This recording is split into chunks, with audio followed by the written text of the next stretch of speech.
রাজীব, উচ্ছেদ অভিযানের সার্বিক ব্যবস্থাপনা জানাবেন। আর কেন আজকেই এই অভিযান চলমান, কি কারণে সেই ব্যাপারে জানাবেন। কিছুক্ষণ আগে রাজুকের থেকে উচ্ছেদ অভিযান পরিচালনা শুরু করা হয়েছে। এখানে যে কারণে উচ্ছেদ অভিযান পরিচালনা করা হয়েছে, এখানে নকশা বহির্ভূতভাবে ভবন নির্মাণ সহ বিভিন্ন অনিয়ম রাজুকের চোখে ধরা পড়েছে এবং তারা তার পরিপ্রেক্ষিতে এই অভিযান আজকে শুরু করেছে। এবং আমরা দেখতে পাচ্ছি যে এখানে যে নকশা বহির্ভূতভাবে যে ভবনগুলো গড়ে উঠেছে সেই ভবনগুলো ভেঙে দেওয়ার জন্য রাজুক থেকে কার্যক্রম পরিচালনা করছে। এবং তারা বলছেন যে রাজুকের যে নিয়ম অনুযায়ী বা নকশা অনুযায়ী ভবন নির্মাণের কথা ছিল, তারা সেটা নিয়ম ব্যত্যয় ঘটে তারা এই বহুতল ভবন নির্মাণ করছিল।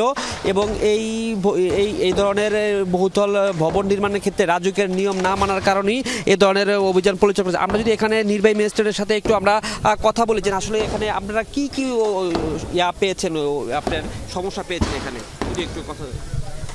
এখানে আমরা মূলত সমস্যা যেটা পেয়েছি যে তাদের যে পরিমাণ বিল্ট এরিয়া রয়েছে নকশার অনুমোদন অনুযায়ী, সে অনুযায়ী তারা আসলে নির্মাণ কাজ করেনি। তার ব্যত্যয় ঘটিয়ে তারা রাস্তা দখল করে ফেলেছে, সেই সাথে সীমানায় যতটুকু তাদের ছেড়ে করার কথা সেটা করেনি। এভাবে প্রায় আমার দৃষ্টিতে 20 থেকে 30% তারা ব্যত্যয় করেছে আর কি বিল্ডিং নির্মাণের ক্ষেত্রে।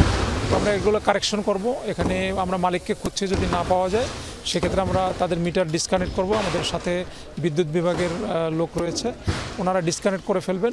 এগুলো সংশোধন সাপেক্ষে ওনাদেরকে আবার মিটার ফেরত দেওয়া হবে।